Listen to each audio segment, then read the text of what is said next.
धात्री देवी नमस्तुभ्यं सर्वपापक्षयं करी।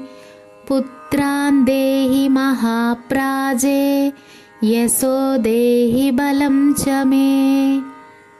प्रज्ञं मेधां च सौभाग्यं विष्णुभक्तिं च शाश्वतीं। निरोगं कुरु मां नित्यं निष्पापं कुरु सर्वदा।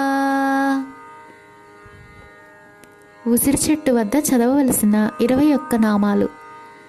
ఓం ధాత్ర్యై నమః, ఓం శాంత్యై నమః, ఓం కాంత్యై నమః, ఓం మేధాయై నమః, ఓం కళ్యాణ్యై నమః, ఓం విష్ణుపత్న్యై నమః, ఓం మహాలక్ష్మ్యై నమః, ఓం ప్రకృత్యై నమః, ఓం ఇందిరాయై నమః, ఓం సుధృత్యై నమః, ఓం రమాయై నమః, ఓం లోకమాత్రే నమః, ఓం అబ్దితనయాయై నమః, ఓం గాయత్ర్యై నమః, ఓం సావిత్ర్యై నమః, ఓం విశ్వరూపాయై నమః, ఓం సురూపాయై నమః, ఓం కమనీయాయై నమః,